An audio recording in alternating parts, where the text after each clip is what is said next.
اللهم لك أسلمت اللهم بك آمنت ربي وعليك توكلت فاغفر لي ما قد أسررت واغفر لي ما قد أعلنت يا الله يا الله يا الله. الحمد لله رب العالمين والصلاة والسلام على نبينا محمد وآله وأصحابه أجمعين أما بعد فقد قال النبي صلى الله عليه وسلم إن بين يدي الساعة فتنا كقطع الليل المظلم يصبح الرجل فيها مؤمنا ويمسي كافرا ويمسي مؤمنا ويصبح كافرا রাওয়াহু আহমদ ও আবু দাউদ। প্রশংসা আল্লাহ সুবহানাহু ওয়া তাআলার জন্য, দরুদ এবং সালাম প্রিয় নবী মুহাম্মদ মুস্তাফা সাল্লাল্লাহু আলাইহি ওয়াসাল্লামের প্রতি। আল্লাহুম্মা সাল্লি আলাইহি আল্লাহুম্মা বারিক আলাইহি। সম্মানিত ভাই ও বন্ধুগণ, আল্লাহ সুবহানাহু ওয়া তাআলা আমাদেরকে এই দুনিয়াতে পাঠিয়েছেন এবং শেষ নবীর শেষের দিককার উম্মত হিসাবে দুনিয়াতে আমাদেরকে পাঠিয়েছেন। যে সময়ে আল্লাহ সুবহানাহু ওয়া তাআলার পক্ষ থেকে ঈমানের বড় বড় অগ্নি পরীক্ষা একের পর এক আসতে থাকবে, সে বিষয়ে নবী সাল্লাল্লাহু আলাইহি সাল্লাম বহু হাদিসে আমাদেরকে সাবধান করে গেছেন, বহু হাদিসে আমাদেরকে তিনি সচেতন করে গেছেন এবং সতর্ক করে গেছেন। সুনানে আবু দাউদ এবং মুসনাদে আহমদের একটি হাদিসের অংশ বিশেষ আমি তেলাওয়াত করে শোনালাম, যে হাদিসে নবী সাল্লাল্লাহু আলাইহি সাল্লাম বলেন, নিশ্চয়ই কিয়ামতের আগে ফিতনা পতিত হবে, ফিতনা দেখা দিবে সমাজে অন্ধকার রাতের মতো। ফিতনা জিনিসটা কি? ফিতনা হলো পরীক্ষায় ফেলে দেয় মানুষকে, এরকম ধোঁয়াশাচ্ছন্ন বিষয়কে ফিতনা বলা হয়। যে বিষয়টা আপনাকে ধাঁধায় ফেলে দেয়, যে বিষয়ের কারণে আপনি সত্য অসত্য, সঠিক বেঠিক নিরূপণ করতে কষ্ট হয়ে যায়, এটাকে বলা হয় ফিতনা।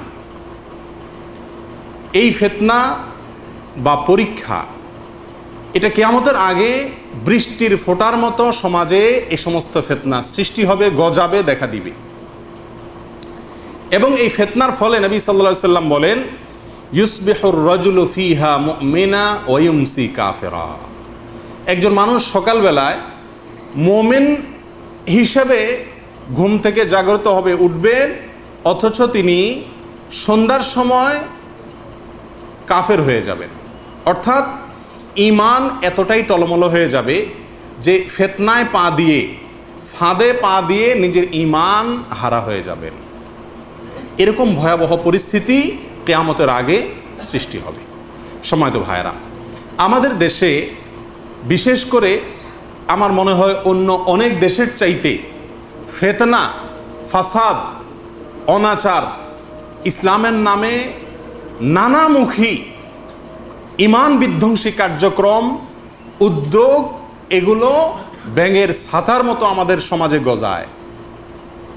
একটার পর একটা ফিতনা মুসলমানদের ঈমানকে হরণ করে দেওয়ার জন্য, মুসলমানদের ঈমানকে হরণ করে নেওয়ার জন্য, মুসলমানদের ঈমানকে হাইজ্যাক করার জন্য একটার পর একটা ফিতনা আমাদের সমাজে সৃষ্টি হয়।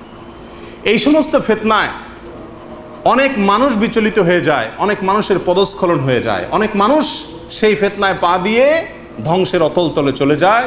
ঈমান এবং আকীদা সব কিছুকে বিসর্জন করে শেষ হয়ে, নিঃস্ব হয়ে বেঈমান এবং কাফেরে পরিণত হয়ে যায়। আল্লাহ সুবহানাহু ওয়া তাআলা আমাদের সকলকে সেরকম সব ধরনের ফিতনা থেকে হেফাজতে রাখুন। প্রিয় ভাইয়েরা, আমাদের দেশে যে সমস্ত ফিতনা মুসলমানদের ঈমান এবং আকীদাকে নষ্ট করে দেওয়ার জন্য বর্তমানে বিরাজমান আছে, তার ভিতরে সাম্প্রতিক কালের ভয়াবহ আকার ধারণ করা একটি ফিতনার নাম হলো হিজবুত তাওহীদ। হিজবুত তাওহীদ নামক এই সংগঠন, এই ফিতনা আমাদের দেশে শুরু হয়েছে, খুব বেশি দিন হয় নাই। 1995 সালে এই ফিতনার আবির্ভাব হয় আমাদের দেশে। দিন দিন সেটা অত্যন্ত ভয়াবহ মাত্রায় রূপ নিচ্ছে। এই হিজবুত তাওহীদ সম্পর্কে অনেক মুসলিম ভাই এবং বোনেরা বিস্তারিত কিছু জানেন না, না জানার ফলে তাদের মুখরোচক অনেক কথা শুনে এই ফিতনায় পা দিয়ে, মুখরোচক শুনতে ভালো লাগে এরকম অনেক স্লোগান শুনে তাদের কথায় পা দিয়ে ঈমান হারিয়ে বসে থাকেন।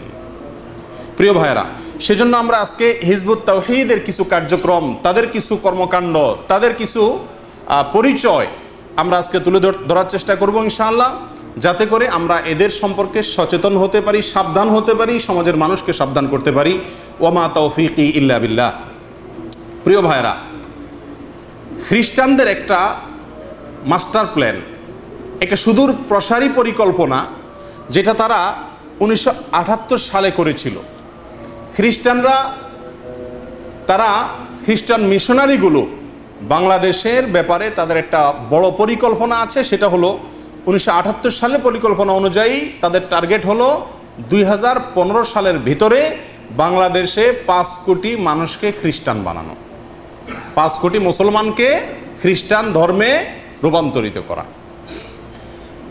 এবং 2045 সালের মধ্যে বাংলাদেশের মোট জনসংখ্যার অর্ধেক লোককে খ্রিস্টান বানানো। এটা হলো তাদের অন্যতম একটা টার্গেট। অনেকের কাছেই বিষয়টা কিছুটা হাস্যকর মনে হবে যে কিভাবে সম্ভব, 2015 তো শেষ হয়ে গেছে, বাংলাদেশে কি 5 কোটি খ্রিস্টান হয়ে গেছে? প্রিয় ভাইয়েরা, খ্রিস্টান মিশনারির কার্যক্রমগুলোর উপরে ভিন্ন আলোচনা হওয়া উচিত। আমাদের দেশে খ্রিস্টান মিশনারির কার্যক্রম উত্তরবঙ্গে পরিচালিত হওয়ার ফলে প্রতিদিন শত শত মানুষ খ্রিস্টান ধর্মে ধর্মান্তরিত হচ্ছে।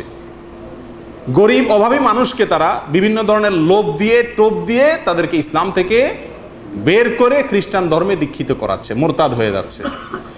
ঝিনাইদহ এবং কুষ্টিয়া, যশোর, এ সমস্ত এলাকায় গ্রামকে গ্রাম, ইউনিয়নকে ইউনিয়ন, মসজিদ সহকারে, মসজিদের ইমাম সহকারে খ্রিস্টান হয়ে যাচ্ছে।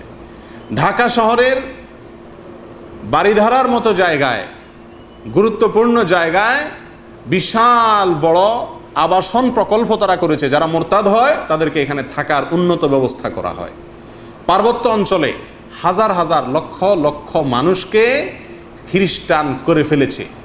মূর্খতার এবং অভাব, মূর্খতা এবং অজ্ঞানতা, এই দুটি দুর্বল দিককে পুঁজি করে মুসলমানদেরকে খুব সহজেই খ্রিস্টান বানিয়ে ফেলছে। সে বিষয়ে আমাদের আজকে আলোচনা আমাদের করার বিষয় নয়। শুধুমাত্র খ্রিস্টানদের একটা সুদূর প্রসারী পরিকল্পনার কথা আপনাদেরকে শোনালাম। এই খ্রিস্টানরা মুসলমানদের সংখ্যা কমিয়ে খ্রিস্টানদের সংখ্যা বাড়ানোর যে পরিকল্পনা তারা শুরু করেছে, ইন্দোনেশিয়াতে তারা এই পরিকল্পনা হাতে নিয়েছে এবং অনেকখানি সফল হয়ে গেছে। আমাদের দেশে পরিকল্পনা করে তারা অনেক দূর অগ্রসর হয়ে গেছে, আমরা এখনো ঘুমে আছি। একসময় হয়তো বাস্ট হয়ে যাবে, তখন আর কিছু করার থাকবে না। এই খ্রিস্টান মিশনারি লোকেরা বা খ্রিস্টান ধর্মে যারা মুসলমানদেরকে ধর্মান্তরিত করার কার্যক্রমে জড়িত, তারা কয়েকটা ধাপ অবলম্বন করে। প্রথম ধাপ হলো মুসলমানদের মধ্যে নৈরাশ্য সৃষ্টি করা। মুসলমানদের মধ্যে নৈরাশ্য সৃষ্টি করা, মুসলমানদের মনটা ভেঙে দেওয়া যে মুসলমানরা আজকে কি অবস্থায়, সব জায়গায় মার খাচ্ছে, এই ইসলাম ইসলাম না, এই ইসলাম পিওর ইসলাম না, এরকম কথা বলে মুসলমানদের মধ্যে নৈরাশ্যভাব সৃষ্টি করে তাদেরকে সমাজ থেকে বিচ্ছিন্ন করা। এটা হলো প্রথম কাজ। সমাজ থেকে বিচ্ছিন্ন করার পর যদি সম্ভব হয় তাকে খ্রিস্টান বানাবে। এরপরে যদি সম্ভব না হয় ডাইরেক্ট খ্রিস্টান বানানো, তাহলে তাকে নাস্তিক বানাবে, ধর্ম সম্পর্কে সম্পূর্ণ উদাসীন হবে, ধর্মের বিরোধী বানাবে, ইসলামের থেকে বের তো হলো অন্তত। এটাও যদি করতে না পারে, তার মধ্যে ইসলামের ভুল ধারণা ঢুকিয়ে তাকে জঙ্গিবাদের দিকে ঠেলে দিবে। সেটাও যদি করতে না পারে, অন্তত এই হিজবুত তাওহীদ জাতীয় বহুত বিভ্রান্ত দলে তাকে দীক্ষিত করবে বা দীক্ষিত করতে সহায়তা করবে, বা এরকম বিভ্রান্ত দল সৃষ্টি করতে তারা সহায়তা করে, যাতে এই বিভ্রান্ত দলগুলো নিজেরা তো বিভ্রান্ত হবেই, সমাজের মানুষকে আস্তে আস্তে আস্তে আস্তে এই গোমরাহি এবং বিভ্রান্তির বেড়া জালে আস্তে আস্তে প্রবেশ করায় ফেলতে পারে। প্রিয় ভাইরা, শয়তানদের এই মাস্টার প্ল্যান বা তাদের এই সুদূর প্রসারী পরিকল্পনার অংশ হিসাবে তারা এদেশে বহু সংগঠনকে পেছন থেকে পৃষ্ঠপোষকতা করে থাকে। আল্লাহ ভালো জানেন, আমাদের এবং বাংলাদেশের শীর্ষস্থানীয় অনেক ওলামা একরামের ধারণা হলো যে যেই হিজবুত তাওহীদ সম্পর্কে আমরা আলোচনা করতে চাচ্ছি, তারা সেই ইহুদি খ্রিস্টানদের ক্রীড়ানকগুলোর, তাদের নাচানো পুতুলগুলোর অন্যতম, যাদের প্রধান টার্গেট হলো মুসলমানদেরকে ইসলাম থেকে বিচ্যুত করা, গোমরাহ করা, পথভ্রষ্ট করা, তাদেরকে দিয়ে কুফরি করানো, ঈমান এবং আমল থেকে তাদেরকে দূরে সরানো। আল্লাহ তাআলা আমাদের সকলকে এদের সব ধরনের ষড়যন্ত্র থেকে হেফাজতে থাকার তৌফিক দান করেন। প্রিয় ভাইয়েরা, হিজবুত তাওহীদ শব্দের অর্থ কি? হিজবুন মানে দল, তাওহীদ মানে তো তাওহীদ। হিজবুত তাওহীদ মানে হলো তাওহীদের দল। নামটা খুব চমৎকার, মাশাআল্লাহ। নামের ভিতরে মধু আছে, আর এই মধুটাই হলো টোপ। কথা বোঝা যাচ্ছে ভাই? যদিও হিজবুন শব্দটি কোরআনে কারিমে সূরা রুমের 32 নম্বর আয়াতে নেতিবাচক অর্থে ব্যবহৃত হয়েছে। আল্লাহ সুবহানাহু ওয়া তাআলা বলেন, মিনাল্লাযীনা ফাররাকু দীনাহুম ওয়া কানু শিয়া কুল্লু হিজবিন বিমা লাদাইহিম ফারিহুন। মুশরিকদের সম্পর্কে বলতে গিয়ে তারা বিভিন্ন দলে বিভক্ত হয়ে গেছে, সেটাকে হিজব আল্লাহ বলেছেন, গ্রুপ, ফেরকা, দল, উপদল। যাই হোক, এই হিজবুত তাওহীদের প্রধান স্লোগান হলো মানবতার কল্যাণে নিবেদিত। খুব মজার স্লোগান, কিন্তু স্লোগানটা কি সুন্দর লক্ষ্য করছেন? কার জন্য নিবেদিত? মানবতার কল্যাণে নিবেদিত। হিজবুত তাওহীদের মূল স্লোগান হলো, তাদের সাংগঠনিক স্লোগান হলো মানবতার কল্যাণে নিবেদিত। এই মুখরোচক স্লোগানের আড়ালেই তারা মানুষের ঈমান হরণ করে থাকে। প্রিয় ভাইরা, কিভাবে তারা ঈমান হরণ করে, তাদের কি কার্যক্রম, সে বিষয়ে আলোচনা শুরু করার আগে তাদের শুরুটা কিভাবে হয়েছে সে সম্পর্কে সংক্ষেপে কয়েকটা কথা আমরা বলি। উদ্ভব এবং ক্রমবিকাশ কিভাবে হয়েছিল। বাংলাদেশের টাঙ্গাইল জেলার করটিয়া ইউনিয়নে পন্নী পরিবারে জন্মগ্রহণ করেছেন বায়েজিদ খান পন্নী। এই বায়েজিদ খান পন্নী, তিনি এই হিজবুত তাওহীদ নামক এই ফিতনা, এই সংগঠনের সূচনা করেন, শুরু করেন, এটার প্রতিষ্ঠা করেন, এবং এর প্রতিষ্ঠা করেন তিনি 1995 সালে। আর বায়েজিদ খান পন্নী, তার জন্ম হয়েছিল 11ই মার্চ 1925 সনে। 11ই মার্চ 1925 সনে তার জন্ম হয়েছিল এই করটিয়া ইউনিয়নে। টাঙ্গাইল জেলার সদর থানার করটিয়া ইউনিয়নে জন্মগ্রহণ করেছেন তিনি 1925 সালের 11ই মার্চ। এবং তিনি পড়াশোনা করেছেন, ম্যাট্রিকুলেশন করেছেন তখন, এবং ইন্টারমিডিয়েট করেছেন। এ হলো তার পড়াশোনার শেষ। এবং ইন্টারমিডিয়েট করার পর তিনি হোমিওপ্যাথিকের উপরে পড়াশোনা করে হোমিওপ্যাথিক ডাক্তারি শুরু করেছেন নিজের গ্রামে করটিয়ায়। এবং শেষ পর্যন্ত তিনি পেশায় একজন হোমিওপ্যাথিক ডাক্তার ছিলেন। এই হোমিওপ্যাথিক ডাক্তারই বলে এখন সারা পৃথিবীর সমস্ত মুসলমানদের আল্লাহর পক্ষ থেকে মনোনীত ইমাম এই হোমিওপ্যাথিক ডাক্তার। কথা বুঝে আসছে ভাই? তো যাই হোক, তিনি 1995 সালে সর্বপ্রথম এই করটিয়া ইউনিয়নে তার এই শয়তানি কার্যক্রমের সূচনা করেন। হিজবুত তাওহীদ নাম দিয়া এই সংগঠনের কার্যক্রম শুরু করেন। শুরুর দিকে এলাকার মানুষ যখন কিছুদিন পরেই তাদের ভণ্ডামিগুলা বুঝতে শুরু করলো, তখন উত্তম মধ্যম খেয়ে মোটামুটি নিজের এলাকায় কার্যক্রম বেশ কিছুদিন পর্যন্ত গোটায় রাখছেন। লাইট হাউস স্কুল নামে একটা প্রতিষ্ঠান করে গোপনে এক ধরনের তাদের কার্যক্রমগুলো চালাইছে কিছুদিন। এরপরে আস্তে আস্তে এখন করটিয়াতেও তাদের কার্যক্রম ছড়াচ্ছে। বাংলাদেশের এমন কোনো জায়গা নেই বললে চলে যেখানে তাদের কার্যক্রম নাই। ঢাকা শহর থেকে নিয়ে গ্রামাঞ্চল পর্যন্ত প্রত্যেকটা জায়গায় তারা সভা, সেমিনার, ধর্মীয় সভা, এগুলা করতে করতে করতে আস্তে আস্তে তাদের ডালপালা পুরো বাংলাদেশের সর্বত্র তারা গজায় ফেলছে। আমাদের একটা সমস্যা হলো, কোনো ফিতনা, ইসলামের বিরুদ্ধে কোনো ষড়যন্ত্র যখন শুরু হয়, তখন আমরা শুরুতে মানুষকে সাবধান করতে পারি না। সেই ষড়যন্ত্রটা যখন বিশাল আকার ধারণ করে, ততক্ষণে সেটাকে প্রতিরোধ করা অনেক কঠিন হয়ে যায়। তখন আমরা হয়তো হইচই শুরু করি, ততক্ষণে আর সেটা নাগালের বাইরে চলে যায়, নাগালের ভিতরে থাকে না। যাই হোক, 1995 সালে হিজবুত তাওহীদ এই সংগঠন প্রতিষ্ঠা করার পরে ওনার 2008 সালে, অর্থাৎ 13 বছর পর, তার কাছে নাকি আল্লাহ তাআলা মুজিজা পাঠাইছে। এই বায়েজিদ খান পন্নীর কাছে নাকি আল্লাহ কি পাঠাইছেন? মুজিজা পাঠাইছেন। মুজিজা পাঠাইয়া আল্লাহ নাকি তাকে ইমাম মনোনীত করছেন। রসুল বলে না, বাকি জিনিস সেটাই। রসুল বলে না মাইদুর খাওয়ার ভয়, ইমাম বলে। কিন্তু মুজিজা তো আসে কার কাছে? রাসূলের কাছে। আম্বিয়া এবং আল্লাহ সুবহানাহু ওয়া তাআলা রাসূলগণ আলাইহিমুস সালাতু ওয়াস সালাম তাদের কাছে আল্লাহ তাআলা কি পাঠান? মুজিজা পাঠান।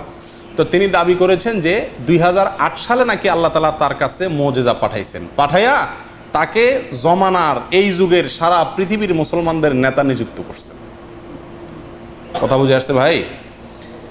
এই নেতা সাহেব 2008 সালে মুজিজা পাওয়ার পরে মাত্র 4 বছর দুনিয়াতে বেঁচে ছিলেন। 2012 সালে তিনি মারা গেছেন। বর্তমানে তার সংগঠনের নেতৃত্ব দিচ্ছেন নোয়াখালীর সোনাইমুড়িতে জন্মগ্রহণ করা হোসেন মোহাম্মদ সেলিম নামে আরেক প্রতারক, আরেক ফাসেক, আরেক মূর্খ। সবচেয়ে আক্ষেপের বিষয় হলো এদের কথাবার্তাগুলো, কার্যক্রমগুলোর উপর আমি প্রচুর পরিমাণ দীর্ঘদিন থেকে পড়াশোনা করতেছি। যা পাইলাম তা হলো আসলে একাডেমিকভাবে মোকাবেলা করার মতো কিছুই নেই, কোনো জ্ঞানগর্ব কথা নাই।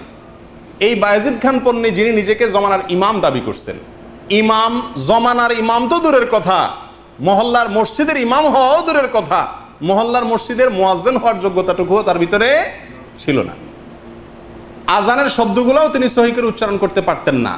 তার বিভিন্ন বক্তব্য শুনলে বোঝা যায় যে আরবি 2-4টি শব্দ সঠিক করে বিশুদ্ধ করে উচ্চারণ করার মতো যোগ্যতা তার নাই। এই হোমিওপ্যাথিক ডাক্তার বলে সারা পৃথিবীর মুসলমানদেরকে উদ্ধার করার জন্য আল্লাহ তারে পাঠাইছেন, তিনি নাকি জমানার কি হয়ে গেছেন ভাই? ইমাম হয়ে গেছেন। আমার দেশের শত শত হাজার হাজার অবলা নারী, অশিক্ষিত মানুষ, সাধারণ মানুষ হাজারে হাজারে তাদের পেছনে যোগ দিচ্ছে। তাদের মুখরোচক স্লোগান শুনে বহু মানুষ ঝাঁপিয়ে পড়ছে তাদের সংগঠনে এবং হিজবুত তাওহীদে যোগ দিচ্ছে। দিয়া তাদের যে কুফরি, তাদের যে ঈমান বিধ্বংসী কার্যক্রম আছে সেটার জন্য গোটা জীবন উৎসর্গ করে দিচ্ছে। কিভাবে জীবন উৎসর্গ করে দিচ্ছে সেই বিবরণ যদি আপনারা শুনেন শরীর শিউরে উঠবে। আল্লাহ তাআলা আমাদেরকে হেফাজত করুন। তো এই হলো তাদের উদ্ভাবন ক্রমবিকাশ সম্পর্কে সংক্ষেপে কিছু কথা। এবার আসি তাদের কার্যক্রমগুলো। তাদের কার্যক্রমের ভিতরে প্রধান কাজ হলো মানুষকে নিরাশ করা, যেটা একটু আগে আমরা বলছিলাম। হিজবুত তাওহীদের প্রধান কাজ কি ভাই? মানুষকে নিরাশ করে ফেলা। তাদের দাবি হলো, মূল দাবি, মেইন দাবি একটা, সেটা কি? যে সারা পৃথিবীতে যত মত, যত পথ, যত দৃষ্টিভঙ্গি, যত আদর্শের যত আলেম আছেন, আরবে, অনারবে, মক্কায়, মদিনাতে, সারা পৃথিবীতে যত আলেম আছেন সবাই ইসলামকে বিকৃত করে ফেলছে, ইসলামকে চেঞ্জ করে ফেলছে এবং পৃথিবীর কোনো জায়গায় আসল ইসলাম নাই। সারা পৃথিবীর সব মুসলমানদের কাছে যে ইসলাম আছে সেটা হলো বিকৃত ইসলাম। আর ওনারা সেজন্য চেষ্টা করতেছে আসল ইসলামটা পৃথিবীতে প্রতিষ্ঠিত করার জন্য। এই হলো তাদের মূল দাবি, মূল কথা। যত কথা বলেন ঘুরে ফিরে তারা এই জায়গায় আসেন, অর্থাৎ সারা পৃথিবীর সমস্ত মুসলমানরাই নাকি বিকৃত ইসলামের অনুসারী, তারা নাকি আসল ইসলামের অনুসারী। এ হলো তাদের মূল স্লোগান। সারা বিশ্বের কোথাও নাকি ইসলাম নাই, তারা আবার ইসলাম বলে না, তারা বলে ইসলাম। মুসলমান বলে না, বলে মুসলিম, ওকার দিয়ে বলে। কত বড় মূর্খ, এটাও জানে না আরবিতে ওকার হয় না, আরবিতে পেশের উচ্চারণ হয় রস্যুকার দিয়া, আরবিতে জেরের উচ্চারণ হয় রস্যিকার দিয়া। অতএব মুসলিম বলতে কোনো শব্দ আরবিতে নাই, ইসলাম বলতে কোনো শব্দ আরবিতে নাই, এমাম বলতে কোনো শব্দ আরবিতে নাই। অথচ তারা ওই তাদের নেতারে বলে এমাম, ইমামও বলতে পারে না, মুসলিমও বলতে পারে না, বলে মুসলিম, ইসলামও বলতে পারে না, বলে ইসলাম। এরাই নাকি আসল ইসলামের ঠিকাদারি নিয়ে দুনিয়াতে আসছে। প্রিয় ভাইয়েরা, তারা এই যে মানুষকে নিরাশ করে ফেলে, সারা পৃথিবীর সব ইসলাম বিকৃত হয়ে গেছে, সমস্ত মুসলমানরা ইসলাম থেকে খারিজ হয়ে গেছে, এই কথাগুলো তাদের যে ওয়েবসাইট আছে hizbuttawhid.org.com, আপনি গুগলে হিজবুত তাওহীদ ইংরেজিতে লিখে দিলেই দেখবেন যে তাদের ওয়েবসাইট চলে আসছে। তাদের ওয়েবসাইটে এই বিষয়ে শত শত ডকুমেন্টারি, আর্টিকেল, তাদের বই পুস্তক বোঝাই করা আছে। আপনি সেগুলো পড়লেই আর কোথাও যেতে হবে না, সব কিছুই তাদের ওয়েবসাইটে তারা দিয়ে রেখেছে। যাই হোক, এই যে মানুষকে নিরাশ করা, নিরাশ করে সারা পৃথিবীর ইসলাম সব নষ্ট ইসলাম, সব ভেজাল ইসলাম, আসল ইসলাম শুধু ওনাদের কাছে আছে, এই কথাকে প্রতিষ্ঠিত করার জন্য তারা যে অস্ত্রটা ব্যবহার করে সেটা হলো আলেম ওলামাদের বিরুদ্ধে বিশুদ্ধগার। আলেমদের বিরুদ্ধে ঘৃণা ছড়ানো, গোটা সমাজে সাধারণ মানুষের মধ্যে আলেমদের বিরুদ্ধে গালিগালাজ করা, বিষোদ্গার করা, ঘৃণা ছড়ানো, আলেম ওলামাদের চরিত্র হনন করা, এক কথায় আলেম ওলামাদেরকে তাদের ভাষায় নাউজুবিল্লাহ সব আলেমরা নাকি সারা পৃথিবীতে ধর্ম ব্যবসায়ী হয়ে গেছেন। মক্কা মদিনার ইমাম সাহেবরা সহ সারা পৃথিবীতে যত আলেম আছেন সবাই নাকি কি হয়ে গেছেন? ধর্ম ব্যবসায়ী হয়ে গেছেন। ওনারা হয়ে গেছেন পিওর ধর্মের অনুসারী।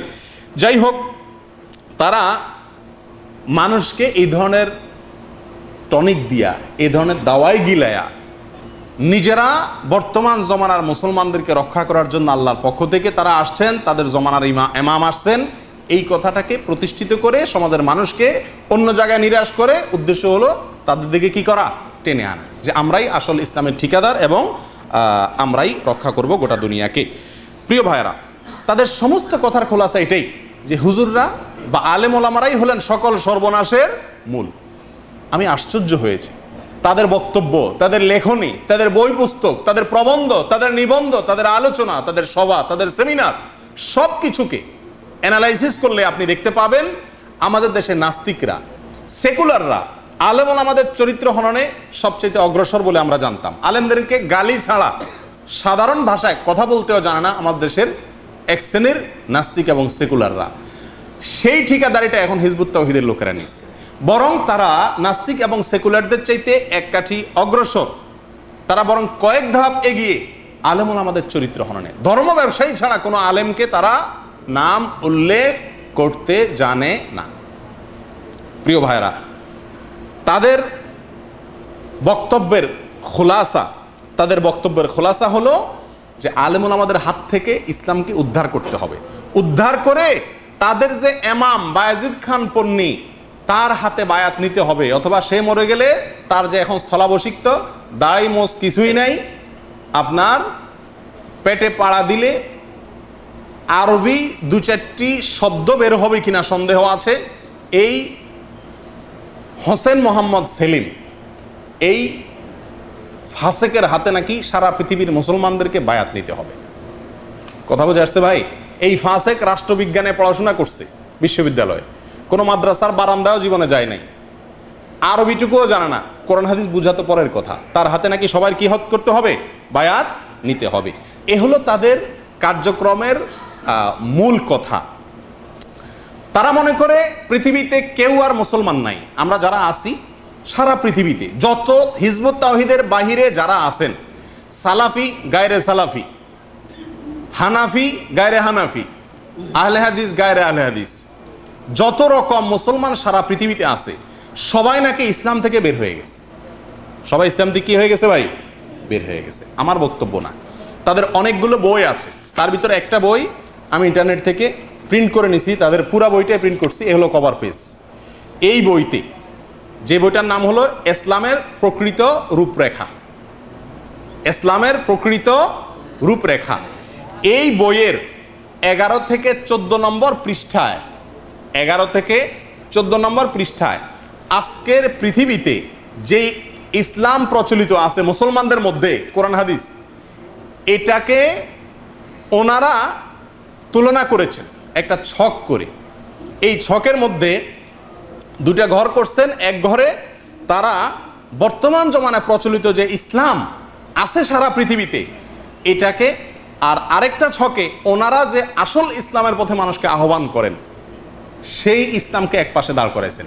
সেই ছক থেকে আমি দুইটা পয়েন্ট আপনাদেরকে উল্লেখ করে শোনাতে চাই।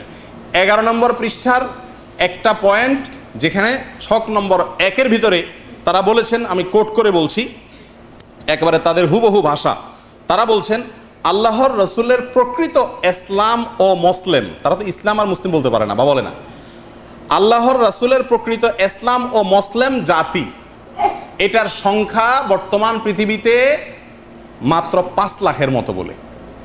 অর্থাৎ বর্তমান পৃথিবীতে মুসলমান আছে কয়জন? আমার কথা কি আপনারা বুঝতেছেন? তারা দাবি করতেছে আল্লাহর রাসূল যে প্রকৃত ইসলাম আনছে সে আসল ইসলামের অনুসারী সারা পৃথিবীতে বর্তমানে কতজন? 5 লাখ। মানে হিজবুত তাওহীদের লোক সংখ্যা বর্তমানে তাদের ধারণা মতে 5 লাখ। এটাই হলো আসল মুসলমান। আর বর্তমানে বিকৃত ইসলাম ও এই জাতির সংখ্যা, যারা ইসলাম থেকে খারিজ হয়ে গেছে, আসলে মুসলমান না, এই বিকৃত ইসলামের অনুসারীদের সংখ্যা হলো 120 কোটি। 120 কোটি সারা পৃথিবীতে যত মুসলমান আছে, বাকি সবাই হলো এই 2 নম্বর গ্রুপে, সবাই বিকৃত হয়ে গেছে, পরিবর্তিত হয়ে গেছে।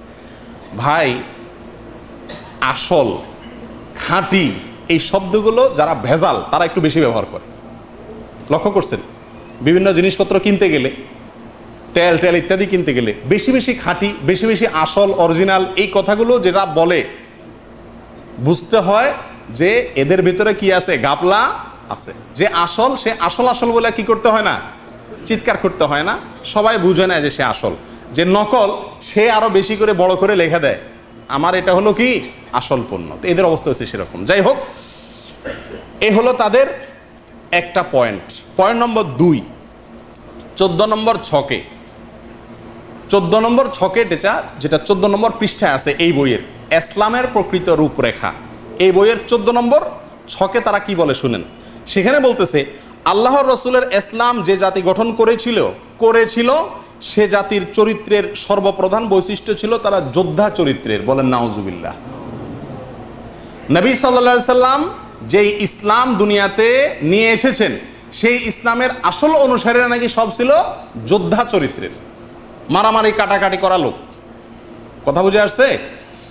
তার প্রমাণ জাতির নেতা আল্লাহর রসুল সহ সমস্ত জাতির মধ্যে এমন একটা লোকও বোধহয় খুঁজে পাওয়া যেত না যার শরীরে অস্ত্রের আঘাত নাই। ডাহা মিথ্যা কথা এবং ফালতু কথা। আর যদি অস্ত্রের আঘাত কিছু লোকের গায়ে যে ছিল সেটা সঠিকও, কিছু লোকের গায়ে ছিল, কিন্তু সেটা কোন বাস্তবতার কারণে, কেন? এর মানে ইসলাম তাদেরকে যুদ্ধের শিক্ষা দেয়, ইসলাম তাদেরকে মারামারি কাটাকাটি শিক্ষা দেয়। ইসলামের ইতিহাসে নবী সাল্লাল্লাহু আলাইহি সাল্লাম যে কয়টা যুদ্ধে নেতৃত্ব দিয়েছেন, ইতিহাসবিদদের অনেকের মতে তার সবই ছিল প্রতিহতমূলক, একটাও আক্রমণাত্মক ছিল না। নবী সাল্লাল্লাহু আলাইহি সাল্লাম নিজে গিয়ে কোনো যুদ্ধে জড়াননি, তাকে জড়াতে বাধ্য করেছেন শত্রুপক্ষরা। যাই হোক, তো তিনি এখানে বলতেছেন যে আসল ইসলামের অনুসারীরা সব হলো যোদ্ধা চরিত্রের। এই জন্য হিজবুত তাওহীদের লোকেরা ছেলে ফেলে যদি হিজবুত তাওহীদে যোগ দেয়, ওরা স্কুল কলেজে গেলে যাওয়ার সময় ওদের ব্যাগের ভিতরে একটা হাতুড়ি রাখে। আগে ওদের বিভিন্ন বই পুস্তকে, কাগজে পত্রে, লিফলেটে ইত্যাদিতে হাতুড়ি টাতুড়ি থাকতো। পরবর্তীতে অবস্থা বেগতিক দেখে, সারা পৃথিবীতে জঙ্গিবাদ এর উত্থান দেখে, জঙ্গিবাদ বিরোধী একটা জোয়ার নতুন করে শুরু হয়েছে, এই স্লোগান দেখে তাদের মুখের বল তারা পাল্টাইছে। তাদের বর্তমান ইসলামের কথাটা শুনেন। তারা বলতেছে যে নবী সাল্লাল্লাহু আলাইহি ওয়াসাল্লামের ইসলাম তো সেই ইসলাম ছিল। তারা বলতেছে এই 14 নম্বর ছকে, বর্তমান ইসলাম যে জাতি গঠন করে তার চরিত্রের সর্বপ্রধান বৈশিষ্ট্য হচ্ছে কাপুরুষতা।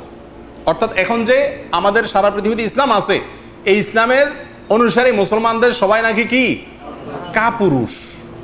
কারণ নাকি কি নাই, কোনো সাহস নাই, সব সাহস ওনার আছে। ছোট বড় সমস্ত রকম সংঘর্ষ, শব্দ লক্ষ্য করেন, ছোট বড় সমস্ত রকম সংঘর্ষ, বিপদ আপদ থেকে পলায়ন যে যত বেশি করতে পারে, যে যত বেশি ধার্মিক সে তত বেশি কাপুরুষ। যে যত বেশি ধার্মিক সে তত বেশি কাপুরুষ। ছোট বড় সমস্ত রকম সংঘর্ষ, বিপদ আপদ থেকে পলায়ন করে, যে যত পলায়ন করে তারা বর্তমান যুগের মুসলমানরা, এবং যে যত বেশি ধার্মিক সে নাকি তত বেশি কাপুরুষ। সারা পৃথিবীর মুসলমানদেরকে গালি দিচ্ছেন উনি, সবাই কাপুরুষ, ওনারা বীর। অস্ত্রের আঘাত তো দূরের কথা, এদের গায়ে সূচের খোঁচার দাগও নাই। সুবহানাল্লাহ, উনি জিহাদের ডাক দিচ্ছেন, তাই না? মানুষকে যোদ্ধা হইতে বলতেছেন। মজার বিষয় হলো, বর্তমানে হিজবুত তাওহীদের যত কার্যক্রম হয় এই সবগুলোকে অ্যানালাইসিস করলে আপনি দেখবেন এখন তাদের মুখ দিয়া শুধু রাম রাম বাইর হয়। রাম রাম বুঝেন? মানে জঙ্গি জিগির চলে, জঙ্গিবাদের বিরুদ্ধে, আমরা জঙ্গিবাদের বিরুদ্ধে। কারণ এই সমস্ত কথা বলে হাতুড়ি টাতুড়ি নিয়ে বের হয়ে মোটামুটি তারা জঙ্গিবাদী কার্যক্রম শুরু করতেছিল। যখন দেখছে যে জঙ্গিবাদের বিরুদ্ধে সারা পৃথিবী ফুঁসে উঠছে, পরিস্থিতি বেগতিক, তখন সুর পাল্টায় এখন বর্তমানে তাদের মূল স্লোগানের মধ্যে অন্যতম হলো জঙ্গিবাদের কি করা, বিরোধিতা করা। এরকম টাউট এবং বাটপার। প্রিয় ভাইরা, তাদের এই যে মানসিকতা, সারা পৃথিবীর মানুষকে তারা কি বলে? অমুসলমান বলে। সবাই নাকি মুরতাদ হয়ে গেছে, সবাই নাকি কি হয়ে গেছে? মুরতাদ হয়ে গেছে, আর তারা একা নাকি মুসলমান। এই কথার বিপরীতে সহিহ মুসলিমে বর্ণিত নবী সাল্লাল্লাহু আলাইহি ওয়াসাল্লামের একটা হাদিস আপনাদেরকে শোনাতে চাই। নবী সাল্লাল্লাহু আলাইহি ওয়াসাল্লাম বলেন, ইযা ক্বালা আর-রাজুলু হালাকান নাস ফাহুয়া আহলাকুহুম। যদি কেউ আপনাদের সমাজে বলে যে সব লোক হালাক হয়ে গেছে, সবাই ধ্বংস হয়ে গেছে, সবাই গোমরা হয়ে গেছে, সবাই জাহান্নামে চলে গেছে, সবাই বেঈমান হয়ে গেছে, সবাই বিকৃত হয়ে গেছে, এরকম দাবি যদি কেউ করে, নবী সাল্লাল্লাহু আলাইহি সাল্লাম বলেন ফাহুয়া আহলাকুহুম, তবে মনে করতে হবে যে লোক এটা বলতেছে সে হলো সবার মধ্যে সবচাইতে ধ্বংস হয়ে গেছে, সে সবচাইতে খারাপ লোক। যে বলে সারা পৃথিবীর সব লোক খারাপ, কেউ ভালো নাই, সে লোকটা হলো সবচাইতে বেশি খারাপ। সে কোনো ভালো তার চোখে দেখে না, সে মানুষকে নিরাশ করতে চায়। প্রিয় ভাইরা, আজকের হিজবুত তাওহীদের লোকদের যে দাবি সারা পৃথিবীর মানুষ গোমরা হয়ে গেছে, সব বিকৃত হয়ে গেছে, কেউ আর মুসলমান নাই, শুধু তারা মুসলমান আছে, তাদের বিরুদ্ধে নবী সাল্লাল্লাহু আলাইহি সাল্লামের এই একটি হাদিসই আমাদের যথেষ্ট। তারা যে পথভ্রষ্ট এবং পথহারা এটা বোঝার জন্য নবী সাল্লাল্লাহু আলাইহি সাল্লাম এই হাদিসটি যথেষ্ট। ইযা ক্বালা আর-রাজুলু হালাকান নাস ফাহুয়া আহলাকুহুম। আল্লাহ তাআলা আমাদেরকে সাবধানে থাকার তৌফিক দান করেন। প্রিয় ভাইয়েরা, আমাদের দেশের বেশ কয়েকটা একাধিক বেসরকারি টেলিভিশন চ্যানেল এদের উপরে প্রতিবেদন প্রকাশ করেছে। এদের উপরে তালাশ টিম সহ কয়েকটি আমাদের দেশে দুর্নীতি এবং সামাজিক বিভিন্ন অপকর্মের বিরুদ্ধে যারা রিপোর্টিং করে থাকে, ইন্ডিপেন্ডেন্ট টেলিভিশন সহ একাধিক বেসরকারি টেলিভিশন চ্যানেলে তাদের উপরে জরিপ চালানো হয়েছে। তাদের কার্যক্রমকে গভীরভাবে যাচাই বাছাই করে সেটা জাতির সামনে তুলে ধরেছেন তারা। সেগুলো অনলাইনে ইউটিউবে এখনও পাওয়া যায়, আপনি খুললেই দেখতে পাবেন।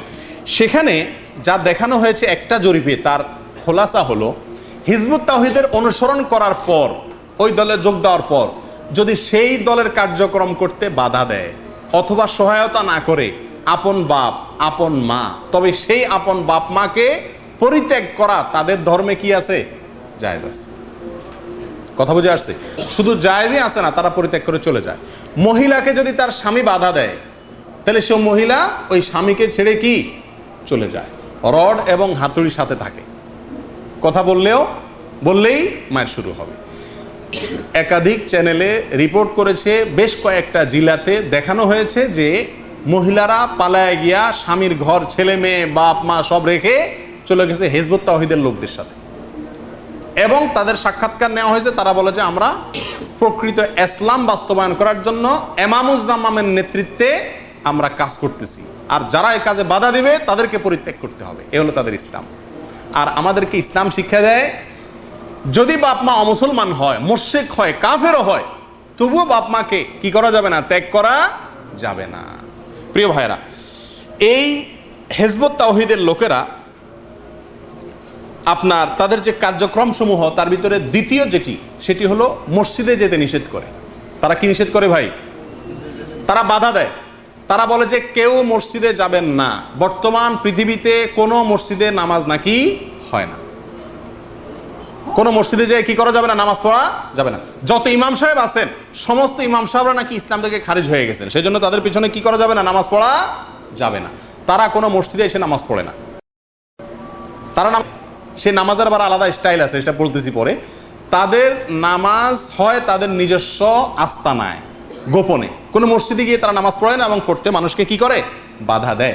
এবার আসুন আমরা ইসলাম নির্দেশ করে কি নামাজের ব্যাপারে আমরা একটু দেখি। তাদের দাবি যদি সত্য হয় যে ইমাম সাহেবরা সব খারাপ হয়ে গেছে, ভালো হয়ে গেছে, তবুও কি মসজিদ ছেড়ে অন্যত্র নিজস্ব ঘরে, নিজস্ব কোনো জায়গায়, মসজিদের বাইরে আলাদাভাবে নামাজ পড়ার সুযোগ আছে কি না? দেখুন, সহিহ বুখারীর এক হাদিসে আসছে, নবী সাল্লাল্লাহু আলাইহি সাল্লাম বলেন, তোমরা ইমামের পিছনে সালাত আদায় করো, ইমাম ভালো হোক বা মন্দ হোক। ফাইন আসাবু ফালাকুম ওয়া ইন আখতাউ ফালাকুম ওয়া আলাইহিম। যদি ইমাম সঠিক করে তাহলে তো তোমরা সওয়াব পাবাই, আর যদি ভুল করে তার ভুলের দায় সে নিজে বহন করবে, তোমাদের নামাজ ঠিকই হয়ে যাবে। সুনানে দারকুতনির এক হাদিসে নবী সাল্লাল্লাহু আলাইহি সাল্লাম বলেন, সাল্লু খালফা মান ক্বালা লা ইলাহা ইল্লাল্লাহ ওয়া সাল্লু আলা মান মাতা মিন আহলি লা ইলাহা ইল্লাল্লাহ। যে ব্যক্তি লা ইলাহা ইল্লাল্লাহ বলে, কালিমাতুত তাওহীদকে যে ব্যক্তি স্বীকারোক্তি দেয়, এই ব্যক্তির পিছনে নামাজ পড়বা তোমরা। সে যতই খারাপ হোক তার পেছনে নামাজ বাদ দিয়ে একা একা নামাজ পড়বা না। সমাজ থেকে কি হবে না? বিচ্ছিন্ন হবে না। নবী সাল্লাল্লাহু আলাইহি সাল্লামের বহু হাদিসে আসছে, তিনি বলেছেন কি, ইয়াকুম ওয়াল জামাআ, তোমরা জামাতের সাথে থাকবে। তোমরা কিসের সাথে? আলাইকুম বিল জামাআ। আফওয়ান, নবী সাল্লাল্লাহু আলাইহি সাল্লাম বলেছেন কি, আলাইকুম বিল জামাআ, তোমরা ইসলামের মূল জামাতের সাথে আঁকড়ে ধরে থাকবে, কখনো বিচ্ছিন্ন হবে না, পৃথক হবে না। যদি পৃথক হও তাহলে তোমাদেরকে বাঘে যেরকম তার দল থেকে পৃথক হলে কেউ কোনো ছাগলের পাল থেকে এক দূরে যদি পৃথক হয়ে যায়, বিচ্ছিন্ন হয়, বাঘে যেরকম তাকে গ্রাস করে, তোমাদেরকে শয়তান গ্রাস করবে যদি দল থেকে বিচ্ছিন্ন হও। আর সেজন্যই হিজবুত তাওহীদের লোকেরা মসজিদ থেকে আলাদা করে, মূল ইসলাম থেকে বের করে, সাধারণ মুসলমানদের সমাজ থেকে বিচ্ছিন্ন করে তাদেরকে আলাদা করে, যাতে করে শয়তান তাদের খপ্পরে ফেলে তাদেরকে কি করতে পারে, গোমরাহ করতে পারে। আল্লাহ তাআলা আমাদেরকে হেফাজত করুন। আব্দুল্লাহ ইবনে মাসউদ রাদিয়াল্লাহু তাআলা আনহু, তিনি ওলীদ ইবনে উকবা ইবনে আবি মুআইদ এর পিছনে নামাজ পড়তেন, অথচ এই লোকটা মদ পান করত। শুধু মদ পান করতো না, মদ পান করে ইমামতি করতো, এত বড় ফাসেক ছিল। তার পেছনেও নামাজ পড়তে দ্বিধা করেন নাই কে? আব্দুল্লাহ ইবনে মাসউদ রাদিয়াল্লাহু তাআলা। কারণ আমার সওয়াব আমি পাবো, আর তার পেছনে সালাত পড়া ছাড়া বিকল্প কোনো উপায় নাই। আমি যদি আলাদাভাবে পড়ি তো শরীয়তের নির্দেশ লঙ্ঘন হবে, পৃথকভাবে নামাজ পড়ার সুযোগ নেই, জামাতে পড়তে হবে যতক্ষণ পর্যন্ত ইমাম মুসলমান থাকে। যতক্ষণ মতো ইমাম কি থাকে, ইমাম যদি কাফের হয়ে যায় তাহলে ভিন্ন কথা। ইসলামের ভিতরে যতক্ষণ থাকবে ততক্ষণ ইমামের পিছনে জামাতের সাথে কি করতে হবে, নামাজ পড়তে হবে। আব্দুল্লাহ ইবনে মাসউদ রাদিয়াল্লাহু তাআলা আনহু ওলীদ ইবনে উকবা ইবনে আবি মুআইদের পিছনে নামাজ পড়তেন। একদিন মদ খেয়ে নামাজ পড়া যেত, ফজরের নামাজ সে পড়াইছে 4 রাকাত। কয় রাকাত? ফজরের ইমামতি করে 4 রাকাত পড়াইছে। লোকমা টোকমা কোনো কিছুই কুলায় নাই, হয়তো 4 রাকাত পড়ায় শেষ করে এবার মাতাল তো, মদ খায় উঠছে তো, সালাম ফিরে বলতেছে আর পড়াবো? আব্দুল্লাহ ইবনে মাসউদ রাদিয়াল্লাহু তাআলা বলেন যে না না, অনেক বেশি পড়াইছে তুমি, আর লাগবে না। এরপরেও সমাজ থেকে বিচ্ছিন্ন হয়ে আলাদা জামাত কায়েম করেন নাই। আব্দুল্লাহ ইবনে ওমর, আনাস ইবনে মালিক রাদিয়াল্লাহু তাআলা আনহুমা, তাদের ব্যাপারে আমরা সবাই জানি যে তারা হাজ্জাজ ইবনে ইউসুফের মতো জালেম, অত্যাচারী, ফাসেক, তার পেছনে জামাতে নামাজ পড়তেন। যখন তিনি রাষ্ট্রনায়ক ছিলেন তখন পদাধিকার বলে তিনি ইমাম, তার পিছনে নামাজ পড়তেন। কখনো তারা কি করতেন না, দ্বিধা করতেন না বা অস্বীকার করেন নাই তাদের পিছনে নামাজ পড়তে। আর আমাদের হিজবুত তাওহীদের লোকেরা সমাজের মানুষকে শিখায় এখনকার সমাজের মসজিদে নামাজ পড়া যাবে না, ইমামদের পিছনে নামাজ হয় না, অতএব আলাদা নামাজ পড়তে হবে। এই সবগুলোর উদ্দেশ্য হলো মানুষকে নামাজ থেকে, ইসলাম থেকে কি করা, দূরে সরানো। আল্লাহ তাআলা আমাদেরকে বুঝার তৌফিক দান করেন।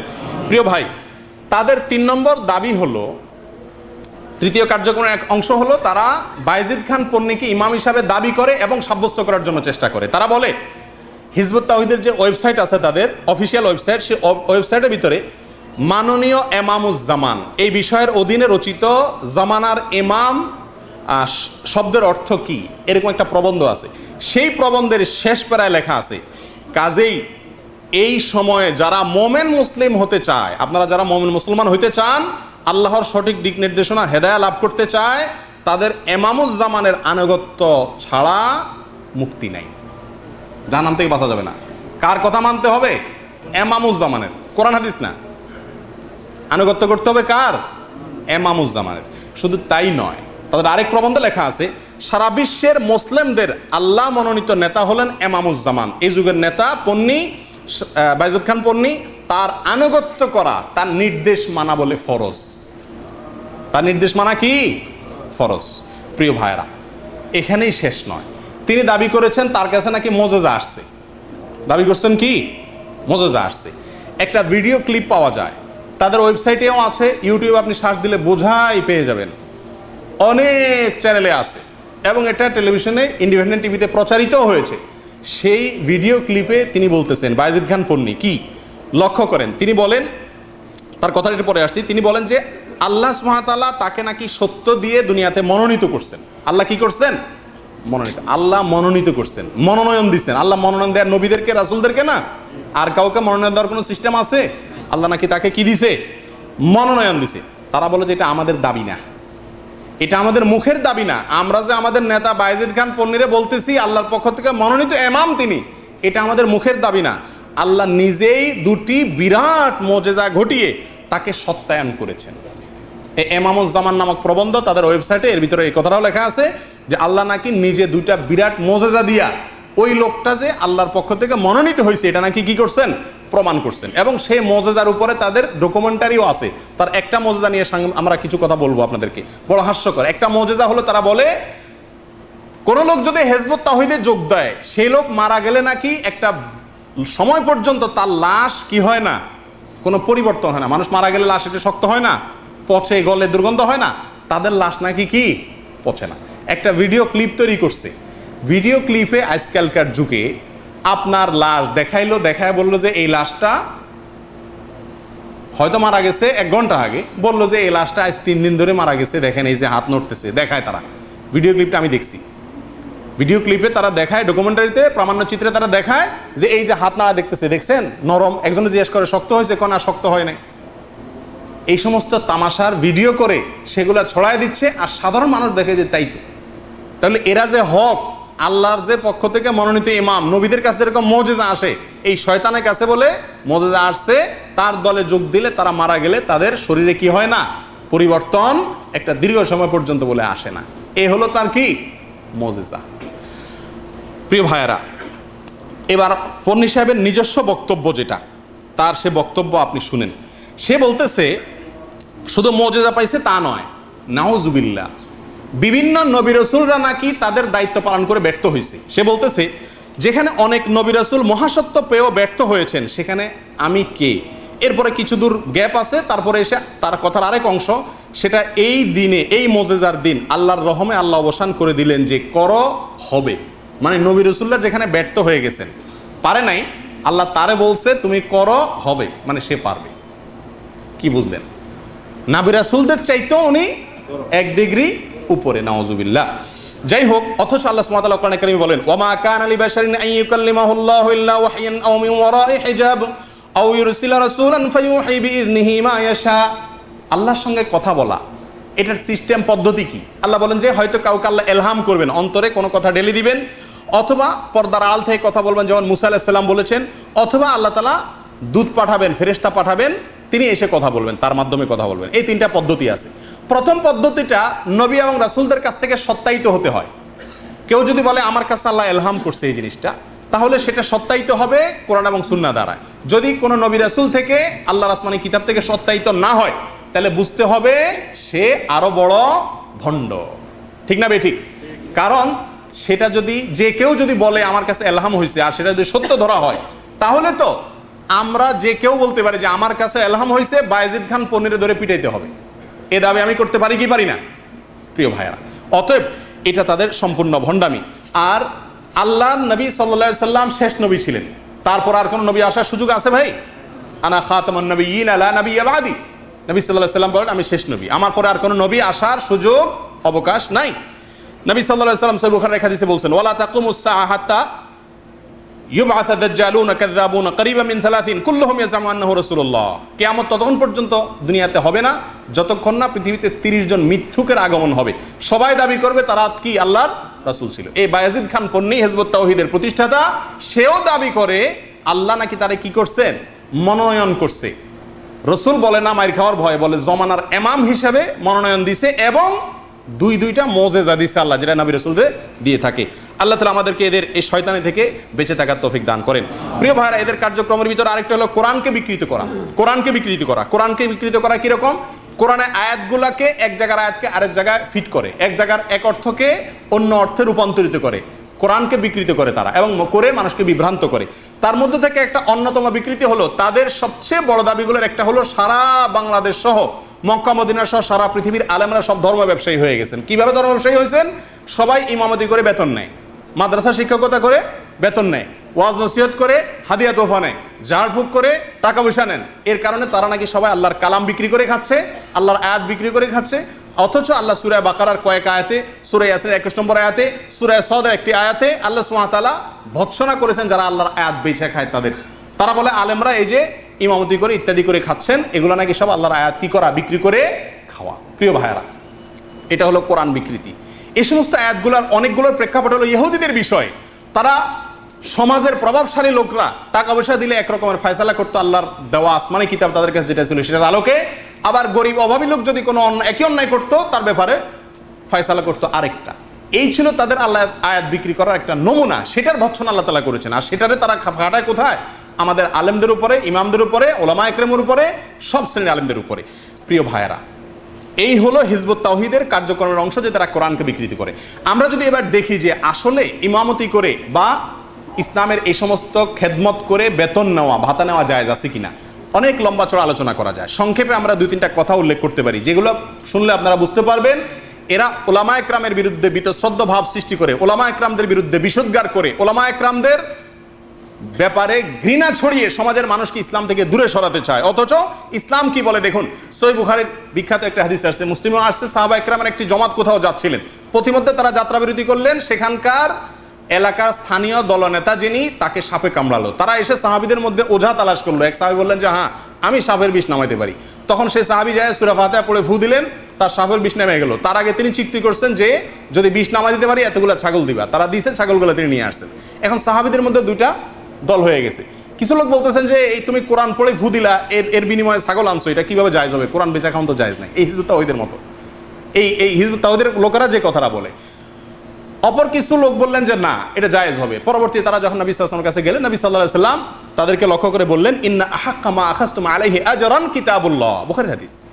তোমরা যে সমস্ত কাজ করে বিনিময় নয়, তার চাইতে উত্তম হলো আল্লাহর কলাম, এটাকে ঝাড়ফুঁক করে শিক্ষা দিয়ে বিনিময় গ্রহণ করে, এটা সবচেয়ে উত্তম। নবী সাল্লাল্লাহু আলাইহি ওয়াসাল্লাম অনুমোদন দিয়েছেন। আর তারা বলে এটা কি? ধর্ম ব্যবসা। প্রিয় ভাইরা, অনুরূপভাবে এক সাহাবী বিয়ের ব্যাপারে আগ্রহ প্রকাশ করলেন। নবী এক মহিলাকে নবী সাল্লাল্লাহু আলাইহি ওয়াসাল্লাম বললেন, তোমার কাছে মোহর আছে? তিনি বললেন, ইয়া রাসূলুল্লাহ, আমার কাছে কিচ্ছুই নাই, কিচ্ছু নাই, মোহর দেওয়ার মতো কোনো টাকা পয়সা নাই। নবী সাল্লাল্লাহু আলাইহি ওয়াসাল্লাম বললেন, কোরআনের কোনো আয়াত মুখস্থ আছে, সূরা মুখস্থ আছে? বলেন হ্যাঁ, সূরাতু কাযা ওয়া কাযা মুখস্থ আছে। নবী সাল্লাল্লাহু আলাইহি ওয়াসাল্লাম বললেন যে যাও, কাদ যাওয়াজতুকাহা বিমা মাআকা মিনাল কোরআন, বুখারী এবং মুসলিমের হাদিস। তোমার কাছে কোরআনের যে আয়াতগুলো আছে সেগুলোর বিনিময়ে আমি মহিলাকে কি দিলাম? বিবাহ দিলাম। এবং মুসলিমের হাদিসে আসছে, কাদ যাওয়াজতুকাহা ফাআল্লিমহা মিনাল কোরআন, যাও তাকে কোরআন শিখাই দাও, এটা মোহর হবে। এবং আবু দাউদের হাদিসে আসছে, রাসূল সাল্লাল্লাহু আলাইহি ওয়াসাল্লাম বলেছেন যে আল্লিমহা আইশিনা আয়া ওয়া হিয়া ইমরাতু, 20টা আয়াত শিখাই দাও, সে তোমার স্ত্রী। এই হাদিসগুলো থেকে বোঝা যায় নবী সাল্লাল্লাহু আলাইহি ওয়াসাল্লাম কোরআন শিক্ষা দানকে মহারানার টাকার জায়গায় কি করছেন? স্থলাভিষিক্ত করেছেন। এখান থেকে বোঝা গেল যে কেউ যদি কোরআন শিক্ষা দেন, শিক্ষকতা করেন মাদ্রাসায়, দিন শিক্ষা দেন, তার পারিশ্রমিক গ্রহণ করেন, বেতন নেন, সেটা জায়েজ আছে না নাই? নবী সাল্লাল্লাহু আলাইহি ওয়াসাল্লাম জায়েজ আছে বলছেন। আবু বকর সিদ্দিক রাদিয়াল্লাহু তাআলার পরে আমরা জানি যে আবু বকর সিদ্দিক যখন ইসলামের খলিফা নিযুক্ত হন, তার নিজস্ব ব্যবসা বাণিজ্য ছিল। সহিহ বুখারীতে আসছে, আবু বকর রাদিয়াল্লাহু তাআলা বলেন, লাকাদ আলিমা কওমি ইন্না হিরফাতি লাম তাকুন তাজুজ আন মুউনাতি আহলি ওয়া শাগালতু বিআমরিল মুসলিমিন ফাসায়াকুলু আলু আবি বকর মিন হাযাল মাল ওয়া ইয়াহতারিফুল মুসলিমিনা ফি। বুখারীর হাদিসে আবু বকর রাদিয়াল্লাহু তাআলা বলেন, আমাদের আয়েশা বর্ণনা করছেন যে তাকে যখন খলিফা নিযুক্ত করা হলো, তিনি বললেন আবু বকরের ব্যবসা দিয়ে তার পরিবার চলার মতো অবস্থা ছিল, কিন্তু আবু বকর যখন মুসলমানদের দায়িত্ব নিয়েছে, গ্রহণ করেছে, তখন ব্যবসায় নিজের ব্যবসা করার সময় আর পায় নাই। দুইটা করতে গেলে কোনোটা ভালোভাবে হবে না। এই জন্য মুসলমানদের বাইতুল মাল বা রাষ্ট্রীয় কোষাগার থেকে বেতন নিয়ে তিনি নবী সাল্লাল্লাহু আলাইহি ওয়াসাল্লামের পরে ইমাম ছিলেন। নবী সাল্লাল্লাহু আলাইহি ওয়াসাল্লামের পরে মসজিদে নববীতে নামাজ পড়াতেন কে? আবু বকর রাদিয়াল্লাহু প্রথম খলিফা। তো তিনি ইমাম ছিলেন এবং তার বেতন নিতেন রাষ্ট্রীয় কোষাগার থেকে। মসজিদেরও ইমাম ছিলেন, রাষ্ট্রেরও ইমাম ছিলেন, নেতা ছিলেন। যাই হোক, ওমর ফারুক রাদিয়াল্লাহু তাআলা এবং আবু উবাইদুল জাররাহ রাদিয়াল্লাহু তাআলা একবার পথে যাচ্ছেন, কোথাও দেখতেছেন আবু বকর রাদিয়াল্লাহু তাআলা যাচ্ছেন বাজারে। বলেন যে কই যাচ্ছেন? আলিয়া সাল্লাবি তার কিতাবে এটা উল্লেখ করছেন, আর বহু ঐতিহাসিক কিতাব উল্লেখ আছে। আবু বকর রাদিয়াল্লাহু তাআলা বলেন যে কেন? আমি ব্যবসা করতে যাচ্ছি, আমার দোকান খুলবো না বাজারে? তো ওমর রাদিয়াল্লাহু তাআলা বলেন যে আপনি যে দোকান খুলতে যান, মুসলমান রাষ্ট্র দেখবে কে? এই যে নামাজের ইমামতি, রাষ্ট্রের ইমামতি, এগুলা করবে কে? তখনই বললেন যে আমার পরিবারের লোকেরা তাহলে কি খাবে? তখন ওমর এবং আবু উবাইদুল জাররাহ রাদিয়াল্লাহু তাআলা তারা তার জন্য বেতন ঠিক করলেন, ধার্য করলেন, এবং তিনি সেই বেতন গ্রহণ করেছেন। বহু ঘটনা এই ধরনের বর্ণিত আছে। ওমর নিজেও খলিফাতুল মুসলিমিন যখন হয়েছেন, তিনিও ভাতা গ্রহণ করেছেন, ইমামতি করেছেন, মানুষের ভাতা গ্রহণ করেছেন রাষ্ট্রীয় কোষাগার থেকে। প্রিয় ভাইরা, এই সমস্ত ঘটনা প্রমাণ করে ওলামা একরাম তাদের বেতন হিসাবে ইমামতি করে, মাসা শিক্ষকতা করে, এই সমস্ত কাজ করে যে বেতন গ্রহণ করেন, সেটা জায়েজ আছে না নাই? খলিফাতুল মুসলিমিনরা জায়েজ মনে করতেন, সাহাবায়ে কেরাম জায়েজ মনে করতেন, নবী করিম সাল্লাল্লাহু আলাইহি ওয়াসাল্লাম জায়েজ মনে করতেন, অথবা হিজবুত তাওহীদের লোকেরা এগুলা বলে ওলামাদেরকে গালিগালাজ করে এবং ধর্ম ব্যবসায়ী বলে তাদেরকে বিশুদ্ধগার করে। আল্লাহ তাআলা এদের ভণ্ডামি থেকে আমাদেরকে হেফাজত থাকার তৌফিক দান করেন। হজকে বিকৃতি করে তারা বলে হজ নাকি কোনো ইবাদত না, হজ নাকি কোনো কি না ভাই, ইবাদত না। হজ এটা নাকি একটা কনফারেন্স, এবং এই বিষয়ে তাদের ওয়েবসাইটে বেশ কয়েকটা প্রবন্ধ আছে, আপনি সেগুলো পড়লে বুঝতে পারবেন। অথচ আল্লাহ সুবহানাহু ওয়া তাআলা হজের নির্দেশ করেছেন, ওয়ালিল্লাহি আলান নাসি হিজ্জুল বাইতি মান ইসতাতা ইলাইহি সাবিলা, হজ করা ফরজ যার সক্ষমতা আছে তার জন্য। নবী সাল্লাল্লাহু আলাইহি ওয়াসাল্লাম বলেন, মান হাজ্জাল ফালাম ইয়ারফুস ওয়া লাম ইয়াফসুক রাজা মিন যুনুবিহি কায়াউমিন ওয়ালাদাতু উম্মু, বুখারী মুসলিমের হাদিস। হজ করে ফিরে যদি আসে, ভালোভাবে হজ করে আসে, তাহলে সে মায়ের পেট থেকে বেরিয়ে আসলে যেরকম নিষ্পাপ হয় সেরকম নিষ্পাপ হয়ে ফিরে আসে। তাহলে হজ কি ইবাদত নাকি ইবাদত না? আর তারা বলতেছে হজ এটা কোনো কি না, ইবাদত না, এই জন্য তারা হজ করে না, হজ করতে বাধা দেয়, বলে যেটা নিছক কনফারেন্স, ইসলামী রাষ্ট্র নেতারা একসাথে হবে, কনফারেন্স করবে, এটা কোনো ইবাদত না। সালাতের ব্যাপারে বিকৃতি, তাদের সালাতের ব্যাপারে একটা বই আছে ভাই, এই যে বইটার কভার কপি, ইসলাম তো না, ইসলাম, ইসলামের প্রকৃত সালাত। এই বইয়ের উপরে তাদের ডকুমেন্টারি আছে, ভিডিও আছে। সেই ভিডিও দেখলে আপনারা বুঝবেন যে আমরা যে নামাজ পড়ি, সারা পৃথিবীতে মানুষ যে সালাত আদায় করে, সেই সালাতের সাথে তাদের সালাতের কি নাই, কোনো মিল। তারা সালাত করে হলো আর্মিদের ট্রেনিং এর মতো, লেফট রাইট, এবং বলে এটা কুচকাওয়াজ। সালাত নাকি কি কুচকাওয়াজ। আল্লাহ তাআলা এদের এই ভণ্ডামি থেকে আমাদেরকে হেফাজত থাকার তৌফিক দান করেন। প্রিয় ভাইরা, তাদের সবচেয়ে বড় ভণ্ডামি যেটা সমাজে প্রতিষ্ঠিত করে ফেলেছে অনেকটা, সেটা হলো তারা বলে দাজ্জাল এটা নাকি কোনো ব্যক্তি না, দাজ্জাল এটা নাকি সভ্যতা। দাজ্জাল আসবে না কিয়ামতের আগে। কিয়ামতের বড় আলামতগুলোর মধ্যে থেকে একটা হলো দাজ্জালের আবির্ভাব হবে নাকি। বহু হাদিস এ ব্যাপারে বর্ণিত হয়েছে, কিছু জয়ীফ হাদিস থাকলেও বেশিরভাগ সহিহ হাদিস দ্বারা সুস্পষ্টভাবে প্রমাণিত হয় দাজ্জাল একজন মানুষ, একজন ব্যক্তি। আর তারা বলে দাজ্জাল এটা কোনো ব্যক্তি না। এ ব্যাপারে পন্নীর বই আছে, বাইজুল খান পন্নী বই লিখেছেন, দাজ্জাল এটা ইহুদি খ্রিস্টান সভ্যতা, এটা কোনো মানুষ না। বর্তমান যুগে ইহুদি খ্রিস্টান সভ্যতাই হলো কি দাজ্জাল। মজার বিষয় হলো ইহুদি খ্রিস্টানের সবচেয়ে বড় দালাল হয়ে তিনি ইহুদি খ্রিস্টানদেরকে কি বলছেন, আজকের পশ্চিমাদেরকে তিনি দাজ্জাল বলছেন। আরো মজার বিষয় হলো ডক্টর আব্দুল্লাহ জাহাঙ্গীর রাহিমাহুল্লাহ তার এক লেকচারে তার এই আসল গোমরটা ফাঁস করেছেন। তিনি বলেছেন জিম্বাবুয়ের বংশোদ্ভূত একজন ইংল্যান্ডের মুসলিম যার নাম হলো আহমদ থমসন, আপনি গুগলে লিখে দিলে চলে আসবে ছবি সহকারে। আহমদ থমসন একটা বই লিখছে, এটা এই পন্নীর হিজবুত তাওহীদ প্রতিষ্ঠার বহু আগে। সেই বইয়ে সে রীতিমতো দাজ্জালকে একটা সভ্যতা, ইহুদি খ্রিস্টান সভ্যতা জাতি এরকম আইডিয়া দিছে, এবং দাজ্জাল কোনো ব্যক্তি নয়। সেই আইডিয়াকে চুরি করে ধার করে এনে পন্নী সাহেব বই বিক্রি করে 2008 সালে নাকি বাংলাদেশের বেস্ট সেলার, সবচেয়ে বেশি যে বইটা সারা বাংলাদেশে বিক্রি হয়েছে সেই বইটা ছিল এই দাজ্জাল নামক বই, যেটা পন্নী লিখছে। সাধারণ মানুষ এটাকে আমৃত্য মনে করে, মহানেয়ামত মনে করে, মুখরোচক স্লোগান দেখে, আমেরিকার বিরুদ্ধে অনেকেরই ক্ষোভ আছে, সেই ক্ষোভকে পুঁজি করে মানুষকে দাজ্জালের ভুল ব্যাখ্যা করে, ভুল এবং বিকৃত ব্যাখ্যা করে সে তুলে ধরছে। আমরা কয়েকটা হাদিসের শুধু সামান্য প্রাথমিক অংশ যদি বলি তাহলে আপনাদের কাছে পরিষ্কার হবে, দাজ্জাল এটা মানুষ, একজন ব্যক্তি, এটা কোনো কি না সভ্যতা না। এটা হলো তার ইসলামকে, সালাতকে সে বিকৃতি করেছে, হজকে সে বিকৃতি করেছে, কোরআনকে সে বিকৃতি করেছে। তারা দাজ্জাল ইসলামের কিয়ামতের একটা বড় আলামত, সেটাকেও তারা কি করেছে, বিকৃতি করেছে। তারা বলে এটা নাকি আপনার একটা সভ্যতা, ইহুদি খ্রিস্টান সভ্যতা। অথচ নবী সাল্লাল্লাহু আলাইহি সাল্লাম এর বহু হাদিসের ব্যাপারে আছে। বুখারীর একটা হাদিসে আসছে, নবী সাল্লাল্লাহু আলাইহি সাল্লাম বলেছেন যে একবার আমি ঘুমে ছিলাম, স্বপ্নে দেখছিলাম যে আমি তওয়াফ করতেছি। সেই হাদিসের একটা পর্যায়ে দাজ্জালের কথা নবী সাল্লাল্লাহু আলাইহি সাল্লাম বললেন যে আমি স্বপ্নে দেখলাম একজন ব্যক্তি, তার শারীরিক অবকাঠামো এই একজন মানুষের শারীরিক যে অবকাঠামো সেটা বর্ণনা করলেন নবী সাল্লাল্লাহু আলাইহি সাল্লাম। এখান থেকে বোঝা গেল দাজ্জাল একটা কি মানুষ। সহিহ মুসলিমের এক হাদিসে আসছে, নবী সাল্লাল্লাহু আলাইহি সাল্লাম বলেছেন ইন্নাহু শাবুন, দাজ্জাল একজন যুবক। যুবক কি মানুষ হয় না দেশ হয়? কোনো দেশ রাষ্ট্র যুবক হয় নাকি? অথচ সে বলতেছে ইহুদি খ্রিস্টান সভ্যতা বর্তমানে পশ্চিমা বিশ্ব এরাই নাকি দাজ্জাল, নাউজুবিল্লাহ।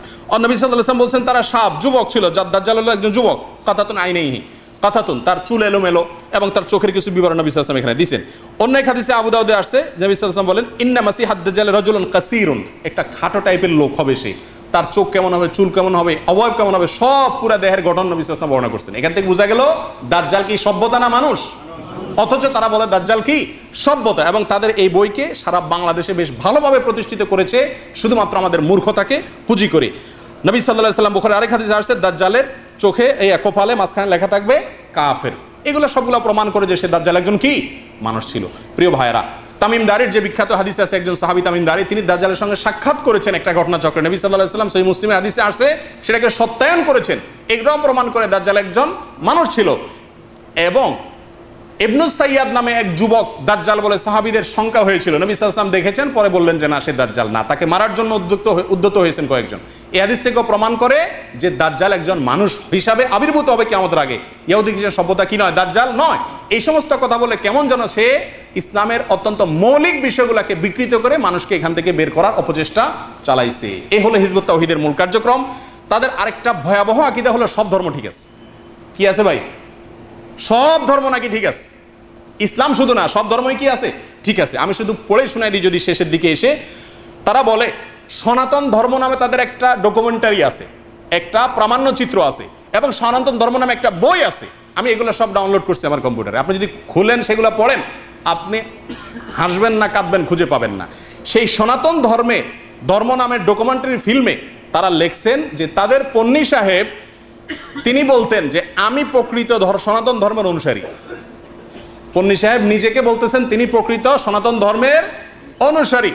হিন্দু ধর্মের বিভিন্ন অবতার দেবদেবীর নাম আসলে তিনি তখন নবীদের নাম আসলে যেরকম আলাইহিস সালাম বলতেন, তার এই ডকুমেন্টারি ফিল্মে এবং তার বইতে লেখা আছে তিনি রীতিমতো শ্রীকৃষ্ণ আলাইহিস সালাম, যুধিষ্ঠির আলাইহিস সালাম, মহাবীর আলাইহিস সালাম, মনু আলাইহিস সালাম, রামচন্দ্র আলাইহিস সালাম, নাউজুবিল্লাহি মিন যালিক, এইভাবে তাদেরকে নবী বলে শুধু আলাইহিস সালাম বলতেন না, সাব্যস্ত করতেন।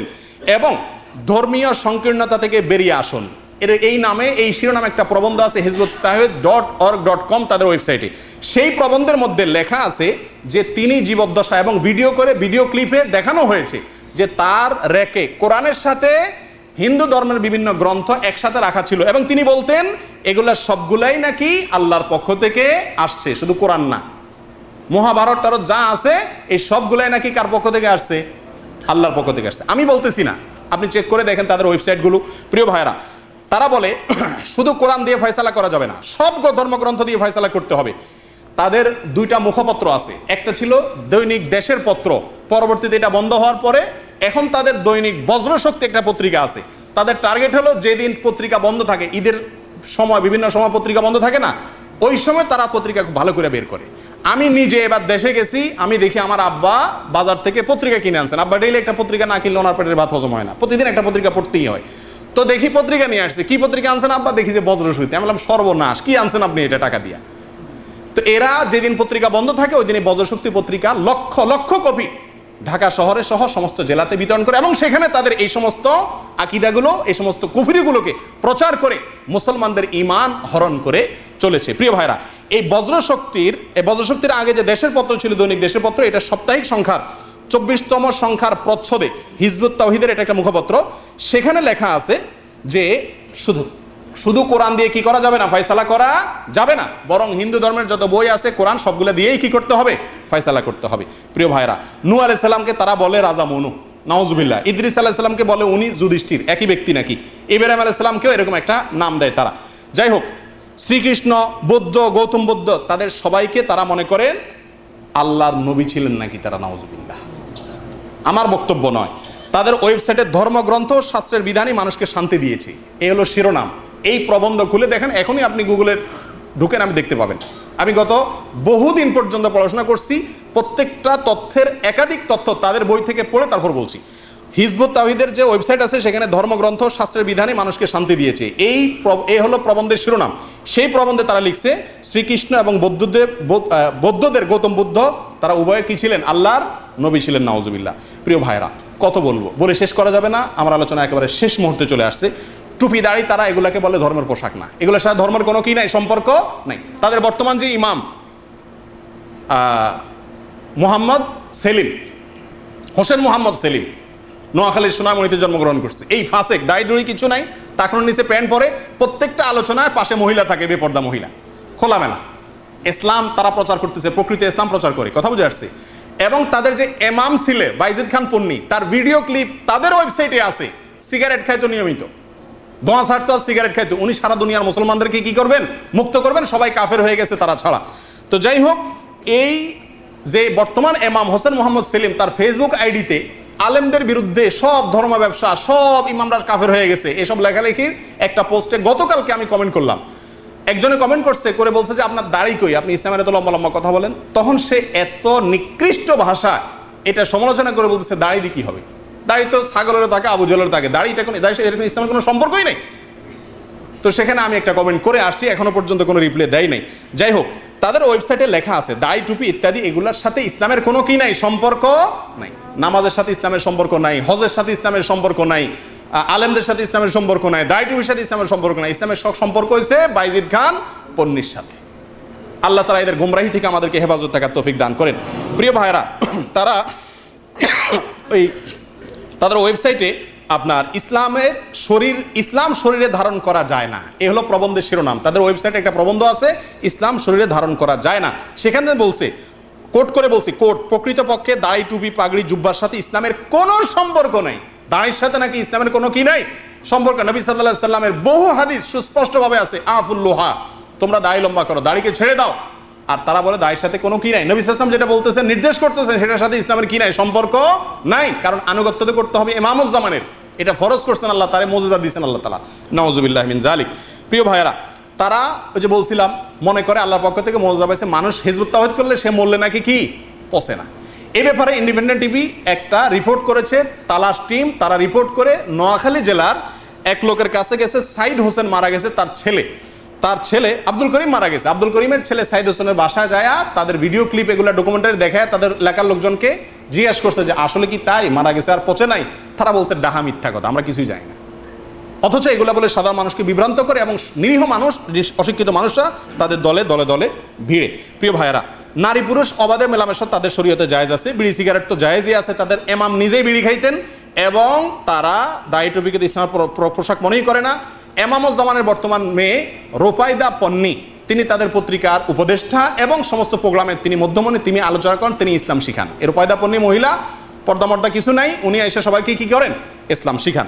প্রিয় ভাইয়েরা, সরল মনা সাধারণ মানুষদেরকে দিয়ে পত্রিকা বিক্রি করে টাকা জমা করে এবং তাদের সংগঠন চালায়। আল্লাহ সুবহানাহু ওয়া তাআলা এদের যত রকম বিভ্রান্তি আছে, যত রকম ষড়যন্ত্র আছে, এগুলোতে আমাদের সকলকে সচেতন থাকার তৌফিক দান করেন, সাবধান হওয়ার তৌফিক দান করেন। ইসলামের বিষয়ে যত বিকৃতি অপপ্রচার তাদের আছে, এগুলোর বিষয়ে আমাদের সকলকে সচেতন হওয়ার তৌফিক দান করেন। তারা এখন জঙ্গিবাদের পক্ষে জিগির তুলে সরকারের আনুকূল্য পাওয়ার চেষ্টা করছে, অথচ একসময় হাতুড়ি নিয়ে ঘুরে বেড়াইতো। এরাই আসল জঙ্গি, এরাই আসল সন্ত্রাসী। কিন্তু আজকে আলেম ওলামাদেরকে জঙ্গি বলে গালি, ধর্ম ব্যবসায়ী বলে গালি দিয়ে নিজেদেরকে ভালো মানুষ হিসাবে প্রতিষ্ঠা করার চেষ্টা তারা চালাচ্ছে। জেলায় জেলায়, থানায় থানায়, রাজধানীর প্রতিটা জায়গায় জায়গায় আজকে তাদের লোক এবং সমাবেশ হয়। আল্লাহ তাআলা তাদের বিষয়ে আমাদের সকলকে সচেতন হওয়ার তৌফিক দান করেন। জাযাকুমুল্লাহ ওয়া আখিরু দাওয়ানা আলহামদুলিল্লাহি রাব্বিল আলামিন।